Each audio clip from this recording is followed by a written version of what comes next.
Bonjour, c'est la deuxième partie du cours sur l'accès légal et le libre accès pour le cours Réglementation dans les télécommunications et radiodiffusion canadiennes. Donc, aujourd'hui, on va commencer en parlant du libre accès, qui est la deuxième partie, comme je l'ai dit. Puis je vais vous mentionner une citation très connue. Quis custodiet ipsos custodes. Qu'est-ce que ça veut dire en français? Ça veut dire, mais qui gardera ses gardiens? C'est une allocution très populaire et très ancienne qui nous vient d'un satiriste romain qui s'appelait Juvénal, qui a écrit ça dans une pièce de théâtre. C'était pas tout à fait dans le contexte de la surveillance et de voir qui surveille qui, mais plus dans le contexte de qui surveille les couples mariés et ainsi de suite et les relations conjugales entre partenaires. Mais dans le cas qui nous intéresse ici, c'est que cette locution-là a été reprise très souvent dans la culture populaire, dans la littérature et ainsi de suite, particulièrement dans la série The Watchmen de Alan Moore et de Dave Gibbons, la BD, et c'est repris dans le film de 2009 et dans la série télévisée sur la station HBO de 2019.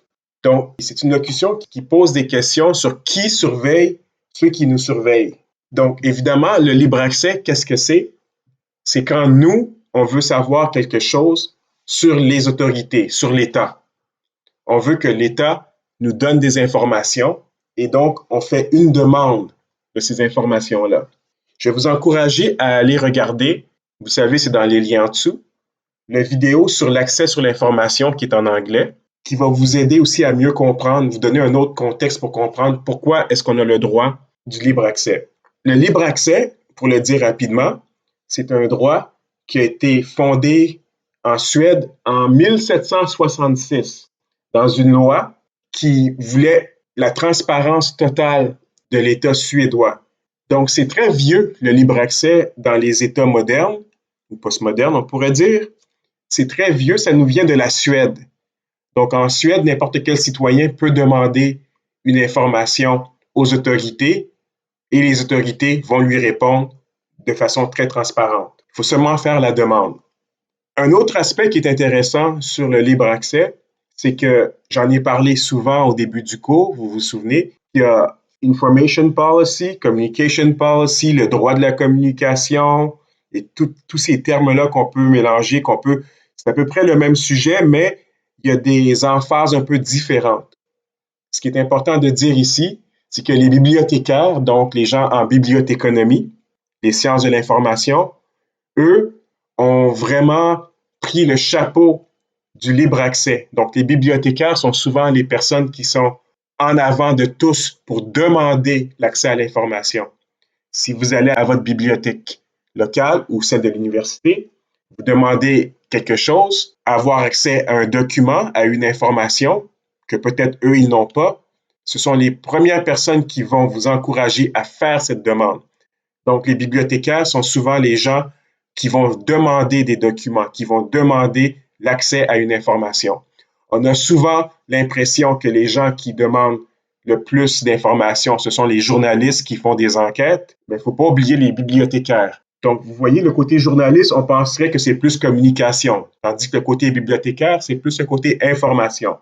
C'est pour ça que tout le sujet qu'on regarde dans notre cours, le droit de la communication, on pourrait même l'appeler le droit de l'information. Donc, vous savez, c'était une des questions des examens du premier test, de démystifier, de comprendre tout ça. Ça fait partie de ça. Il y a des emphases différentes vis-à-vis le profil de la personne qui vous enseigne, et ainsi de suite.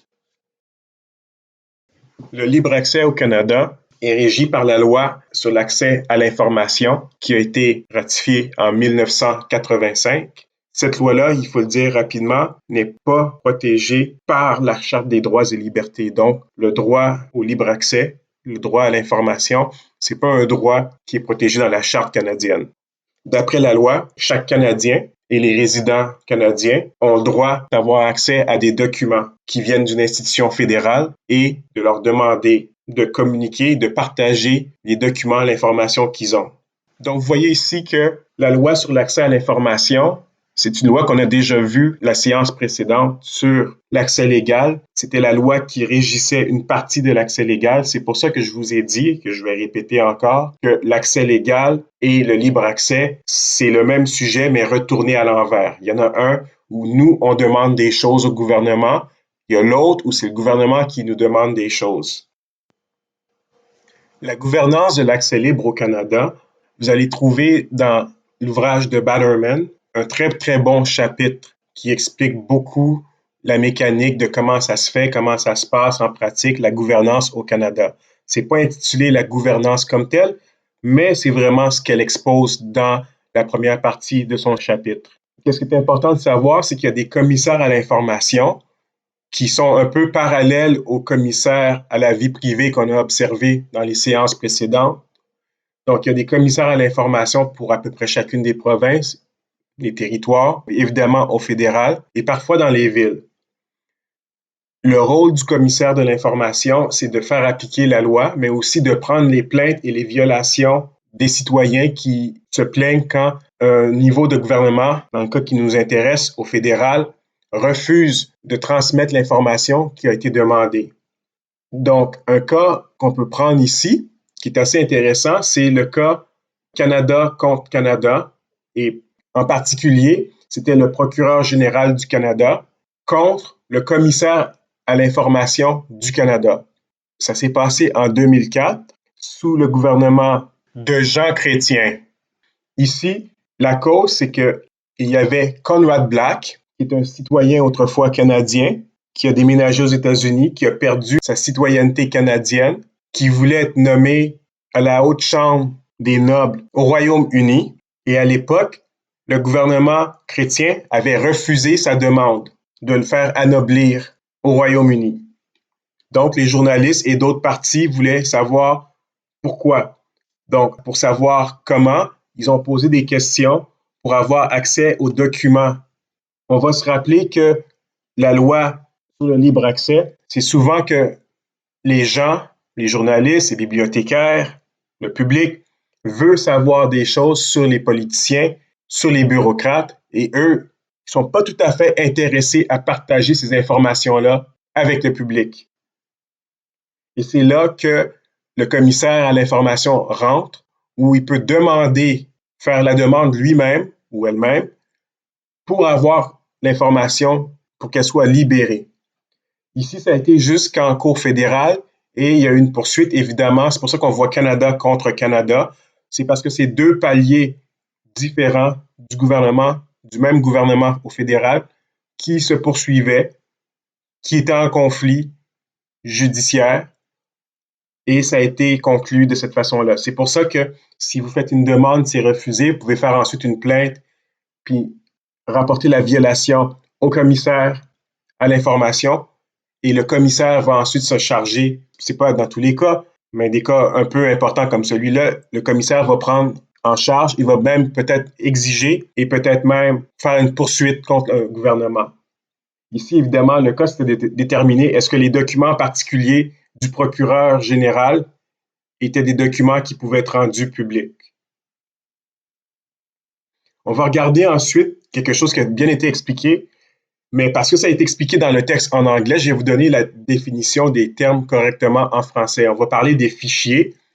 Dans le dossier à Bannerman, ça serait appelé des records. On va parler des exclusions, c'est le même terme. On va parler des exceptions. Dans l'ouvrage de Bannerman, ça s'appelle des exemptions, exemptions. On va parler aussi de ce que j'appelle les expurgations, qui en anglais, c'est pas nommé dans Bannerman, mais parle des rédactions, les redactions en anglais. Et on va parler des demandes de communication qui sont aussi dans le texte à Bannerman. Les fichiers, ce sont les documents qui enregistrent des données. Si vous vous rappelez du cours Théorie et pratique des médias émergents de la session dernière, on appelait ça plus des documents que des fichiers.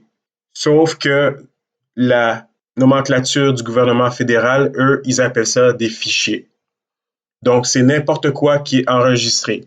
Ce qui est important de comprendre, pour se rappeler toujours du côté théorique des choses qu'on fait, c'est qu'un fichier, un document, c'est de l'information qui est stockée à quelque part.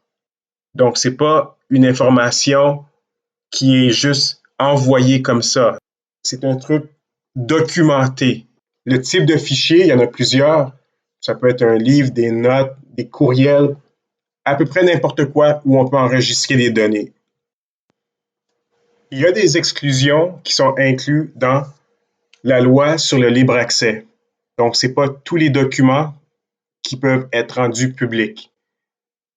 La première sorte de document qu'on ne peut pas demander un accès libre, c'est évidemment les accès qui sont déjà publics ou des documents qui sont recueillis pour le public, mais qui ne sont pas nécessairement disponibles comme tels. On va parler souvent des documents qui pourraient être dans la collection de la Bibliothèque nationale ou dans les musées, en particulier les musées fédéraux. Peut-être qu'ils vont avoir certains documents. C'est pas qu'ils ne veulent pas transmettre le document, mais à cause des pratiques archivistes, de muséologie, de bibliothéconomie, ces documents-là ne sont pas nécessairement encore traités pour qu'ils soient rendus publics. Donc, c'est pas qu'ils veulent nous cacher ces documents-là, c'est juste que les documents n'ont pas encore été traités par des experts pour les rendre disponibles aux Canadiens. Donc, ça, c'est le cas le plus simple. Ce sont des cas, on va trouver ça dans des musées, dans des bibliothèques, et ainsi de suite, des archives. Si on fouille un peu plus, on y va sur place nous-mêmes, on peut peut-être avoir accès à ces documents-là. Mais faire la requête comme ça d'un document spécifique, c'est pas comme ça. Si on va à la bibliothèque, on va au musée, on va aux archives, ben on va fouiller sur place, on va faire des études. Donc, ça, c'est le côté plus ou moins simple des exclusions dans le libre accès. En général, il n'y a pas de problème. C'est plus pour les chercheurs, les étudiants en général, qui vont aller chercher des documents comme ça. Les autres exclusions sont les documents qui font partie des opérations de certaines sociétés d'État, comme la Société Radio-Canada ou Énergie atomique du Canada. Il faut comprendre que ces sociétés-là sont un peu comme des entreprises, donc elles ne veulent pas nécessairement partager leur information avec le public dans tous les cas. C'est juste qu'il faut comprendre ces choses-là. Il n'y a rien là. La partie vraiment qui nous intéresse le plus, c'est évidemment les documents qui nous viennent vraiment de ce qu'on appelle le conseil privé, qui est le conseil qui travaille avec le premier ministre et les ministres au niveau fédéral. Donc, tous les documents de travail, les documents de recommandation, les projets de loi en cours, ces documents-là sont exclus. On ne peut pas demander de les avoir. Il faut attendre au moins 20 ans avant que ces documents-là soient remis sur la place publique et soient disponibles pour qu'on puisse les consulter.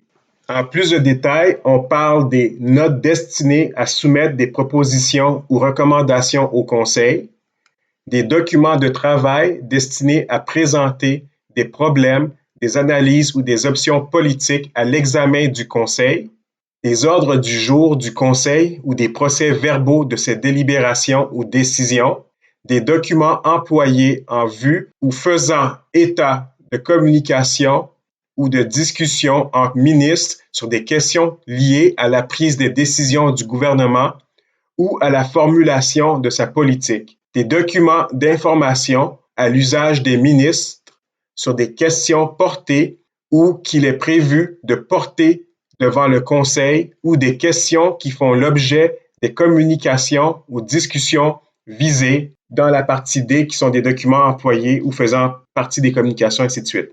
Ensuite, on a des avant-projets de loi ou projets de règlement et finalement les documents contenant des renseignements relatifs à leur teneur des documents visés précédemment, donc les avant-projets de loi ou des projets de règlement.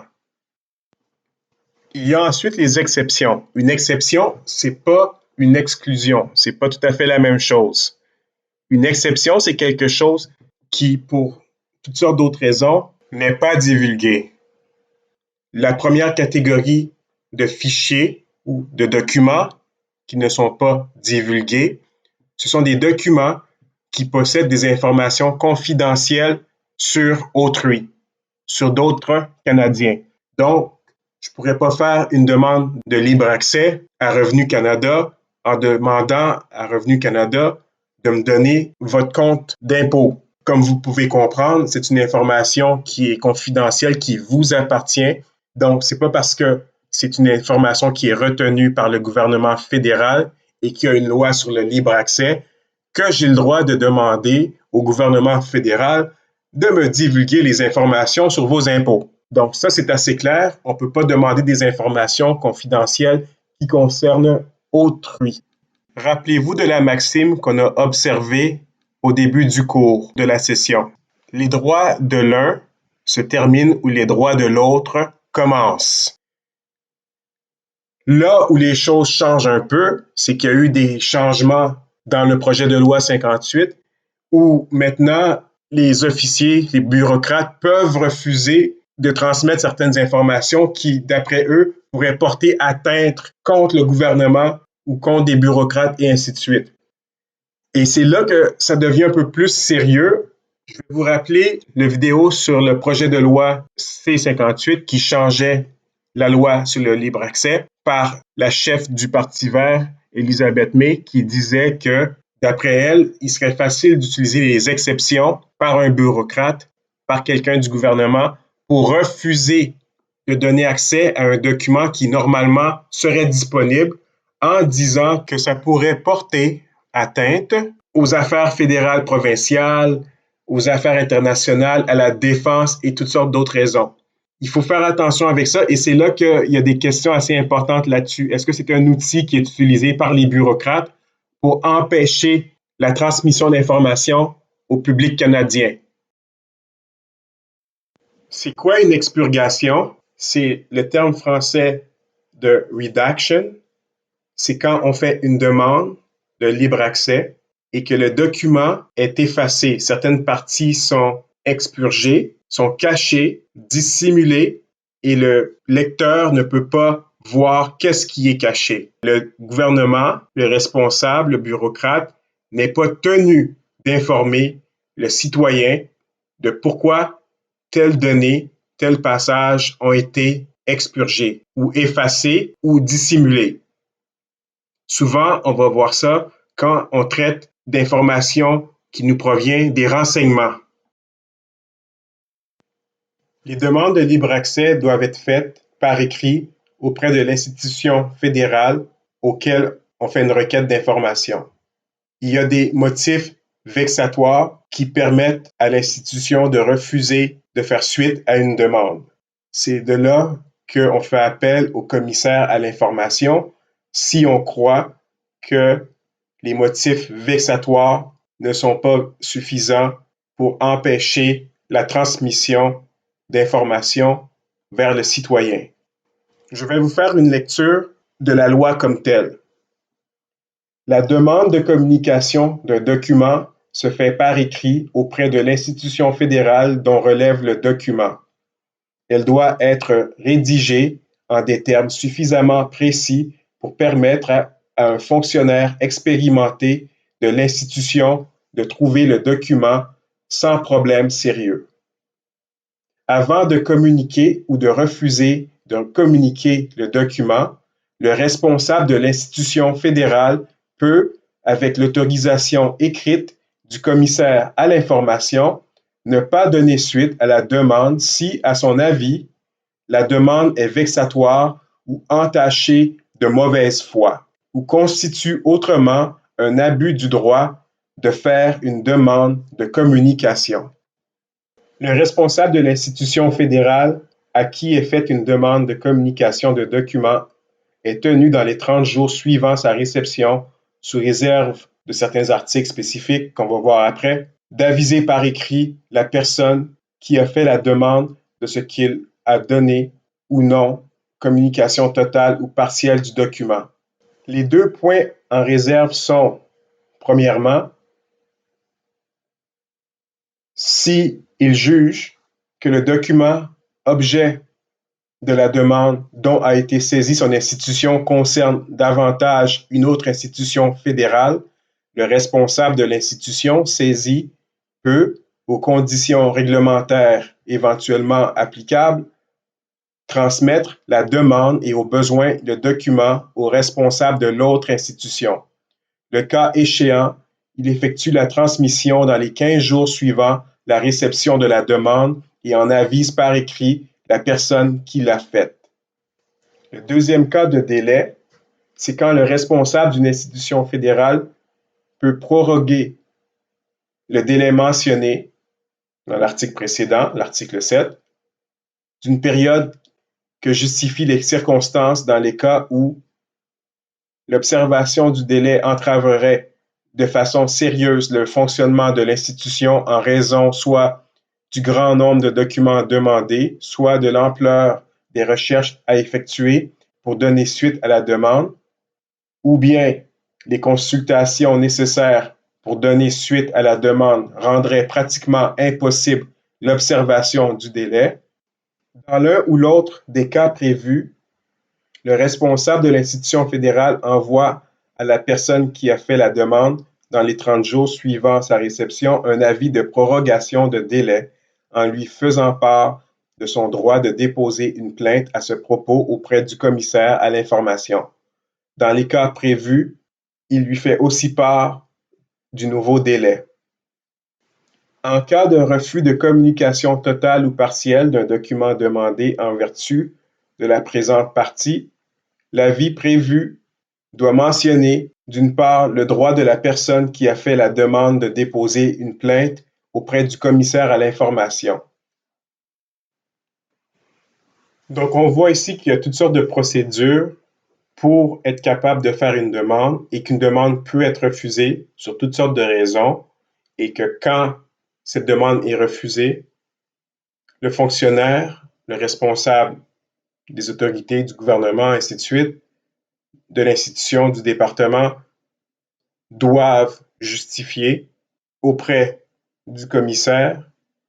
Et c'est ensuite que si le commissaire juge que les raisons n'étaient pas vexatoires, les motifs ne sont pas suffisants, le commissaire à l'information peut ensuite embarquer et essayer de forcer l'institution de transmettre ces informations.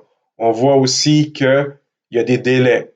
À l'intérieur des 30 jours, une demande doit être répondue. Si ce n'est pas possible parce que la demande est trop large, le fonctionnaire peut demander un délai ou si la demande est arrivée au mauvais ministère, au mauvais département, à la mauvaise institution, cette demande peut être transférée, ce qui évidemment va augmenter le délai de réponse auprès du particulier qui a fait la demande. Le libre accès aux États-Unis, c'est quelque chose qui est plus fondamental dans la démocratie américaine, on pourrait dire, que du point de vue canadien.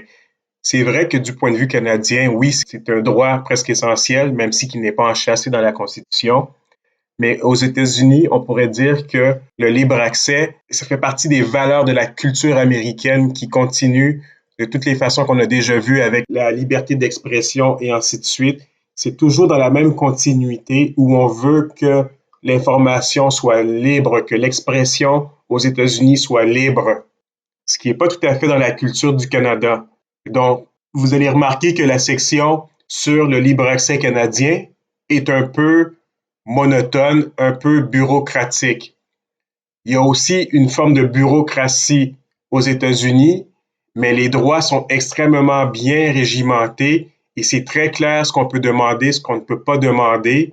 Et les attentes du public envers cette loi-là sont très claires.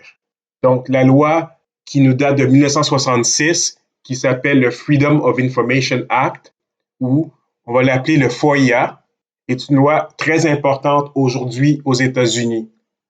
Et on le voit au jour le jour, où au Canada, les journalistes, les institutions, les particuliers n'ont pas pris l'habitude de toujours demander de l'information des gens au pouvoir. Aux États-Unis, ça fait partie de la culture, c'est quelque chose de fondamental.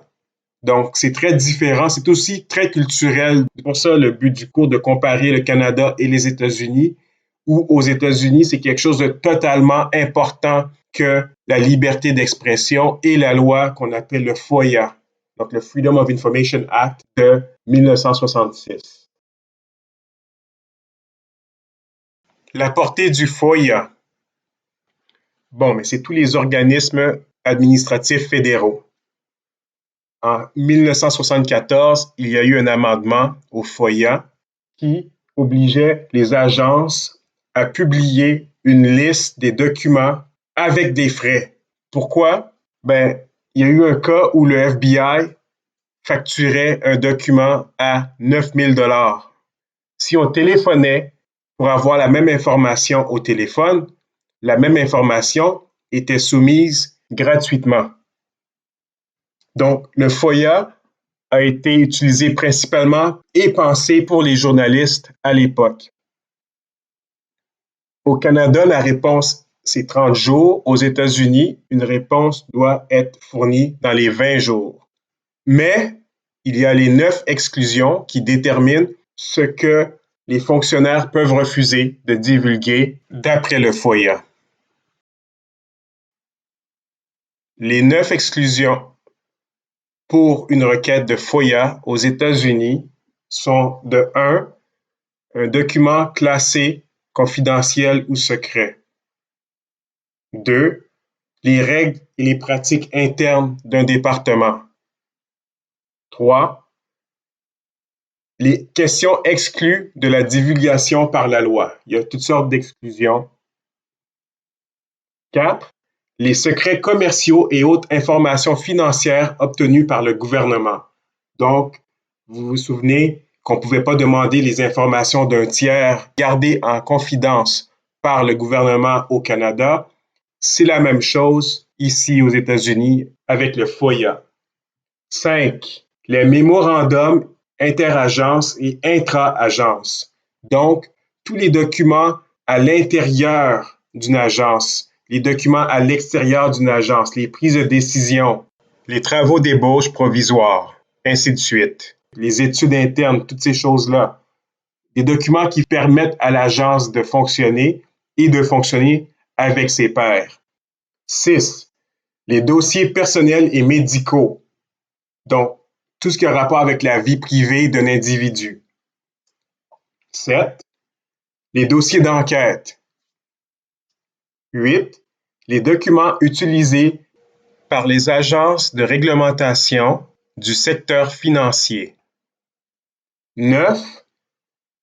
Les données d'exploration pétrolière et gazière, y compris les cartes géographiques.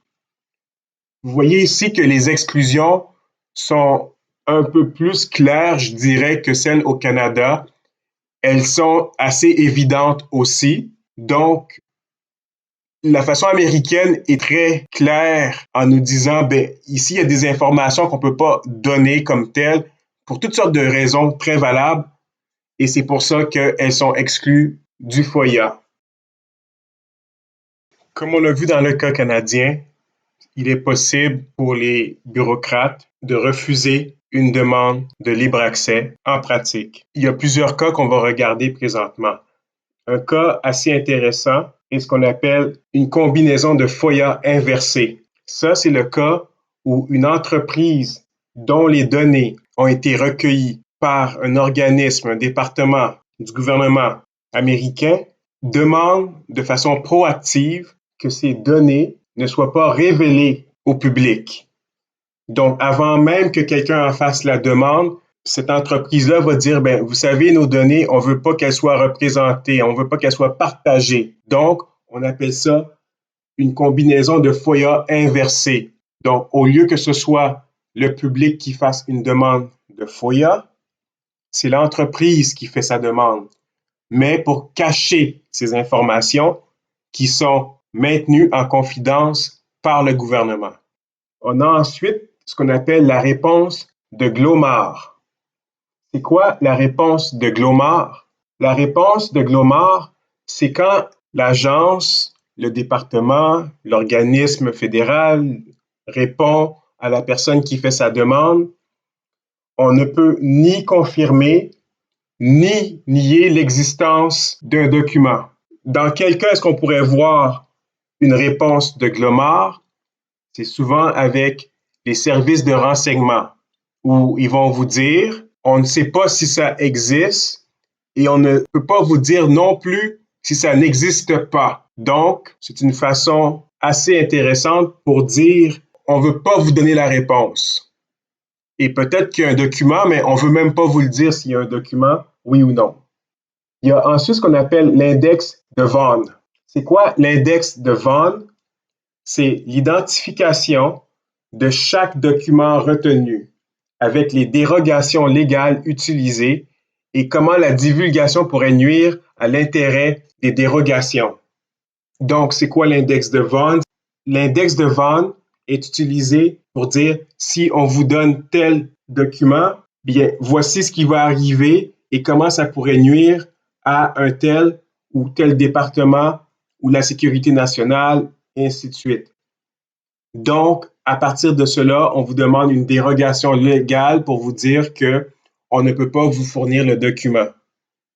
En pratique, on est supposé recevoir les réponses d'une demande de FOIA en 20 jours. En pratique, c'est pas souvent ce qui arrive. Souvent, les départements prennent plus que 20 jours pour répondre, peuvent prendre des mois ou sinon des années avant de répondre à une demande de FOIA. Il y a des frais et il y a encore les expurgations, donc les redactions, ou des informations, des données sur un document qui a été demandé par le citoyen américain sont cachées, même si que le document, lui, est fourni. C'est des choses qui arrivent constamment. Ensuite, on va regarder un cas qui est assez intéressant, qui est le privilège exécutif. Avec le privilège exécutif, c'est le droit de l'Office du président des États-Unis de cacher des documents, de ne pas les soumettre, de ne pas les donner aux requérants du public qui font une requête. C'est similaire avec le conseil privé du premier ministre. C'est très, très similaire à ça, où on dit que l'exécutif du pays n'a pas à soumettre toutes ces informations-là à cause qu'il y a le privilège exécutif. Le fait qu'on soit président fait qu'on a besoin de garder certaines informations pour nous, donc on ne désire pas les partager. Vous allez voir qu'avec le FOIA, il y a plusieurs présidents américains qui ont essayé, souvent avec succès, des fois sans succès, de M. Nixon jusqu'à aujourd'hui avec M. Trump, de ne pas se soumettre à un FOIA. Ça, on va le retrouver chez tous les présidents américains, que ce soit Obama, Trump, Nixon, Reagan. Quelques-uns de ces présidents-là ont essayé de limiter la portée du FOIA, d'où les amendements de 1974. Il y a aussi M. Obama qui s'est battu souvent contre les FOIA. Il ne voulait pas divulguer les informations. Un des rares présidents qui, lui, était plus ouvert au FOIA était probablement Bill Clinton, qui, après tellement de refus de divulgation d'informations de la part des administrations précédentes, a relâché un peu le contrôle sur les documents. Mais en même temps, on doit dire que et le gouvernement de Bush, le deuxième Bush, le fils, et Obama ont effectué ce qu'on appelle une reclassification de documents qui avaient été déjà libérés au public. Ça veut dire que des documents qui étaient publics sont redevenus secrets sous les administrations de Bush et de Obama, qui est un fait plutôt intéressant qu'une information qui était publique est maintenant transformée en information qui est maintenant secrète. C'est quelque chose qui s'est fait quelquefois avec M. Bush, le fils, et M. Obama. Il y a aussi quelque chose d'autre qui empêche souvent le FOIA de fonctionner, c'est la loi sur la vie privée de 1974. Vous allez voir dans l'histoire américaine, depuis que les deux lois sont vraiment en vigueur, le FOIA depuis 1966, la loi sur la vie privée depuis 1974, vous allez voir une espèce de jeu entre les deux lois où des groupes vont utiliser l'un contre l'autre. On va faire une demande pour se faire refuser avec des limites qui sont imposées par la loi sur la vie privée. Ça devient très intéressant de voir comment la vie privée, la confidentialité, maintenant, peuvent être utilisées contre la transparence de l'information, contre le libre accès. Je dois mentionner que l'administration Obama a essayé d'ouvrir le FOIA en créant data.org, qui est un site web où on peut mettre beaucoup de données, les documents du gouvernement à l'intention du public. sont déposés sur ce site web-là où les gens peuvent aller chercher directement. Mais on va dire que c'est probablement pas suffisant si on regarde la fermeture qui s'est passée avec M. Obama quand il était président aux États-Unis. Il y a un cas assez important qui s'est passé aux États-Unis, qui est le ACLU, ou le ACLU, ou communément appelé le American Civil Liberties Union, versus le département de la Défense en 2009. C'est quoi le ACLU? C'est un organisme pour les droits civils des gens qui voulait enquêter sur le traitement de détenus afghans par les troupes américaines en Afghanistan et en Irak. Donc, le département de la Défense, lui, argumentait qu'il y avait des secrets sur ces données-là concernant les troupes américaines, ne voulait pas nécessairement donner les informations. C'est quelque chose qui s'est passé de 2001 à 2009. À la fin, le ACLU n'a pas pu prouver qu'il y avait un besoin nécessaire de rendre les informations publiques.